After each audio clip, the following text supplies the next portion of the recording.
ভিডিওতে দেখলেই যে আমার জন্য কত রান্না হয়েছিল। এবার চলো কি কি রান্না হয়েছে দেখাই। আমি নতুন জামা পরে খেতে বসে পড়েছি। এখানে ভাত, বেগুন ভাজা, আলু ভাজা, মাছ ভাজা, ঝিঙে ভাজা, ঢেঁড়স ভাজা, পটল ভাজার, তারপর স্যালাড আছে, তারপরে এখানে পায়েস, চিকেন, চাটনি, পাঁপড়, আইসক্রিম আর 5 রকম মিষ্টি। খাওয়ার আগে বাবা প্রথমে আমাকে আশীর্বাদ করলো, তারপর পায়েস খাইয়ে দিল, তারপর আন্টিও আমাকে আশীর্বাদ করলো, আমি নমস্কার করে নিলাম। তারপর আন্টিও আমাকে একটু পায়েস খাইয়ে দিল, তারপরে আবার মিষ্টি খাইয়ে দিল। এই দেখো আমাকে মিষ্টিটা খাইয়ে দিল। তারপর আমার ভাইও আমাকে পায়েস খাইয়ে দিল। তারপর আমি খেতে বসে পড়লাম। প্রথমেই ভাতটা দিয়ে 5 রকম ভাজা খেলাম।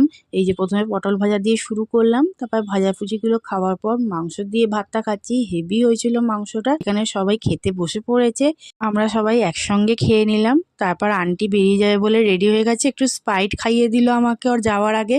তারপর টাটা করে বেরিয়ে পড়লো। আবার সন্ধ্যাবেলার ভিডিও পরে পাঠে আসছে।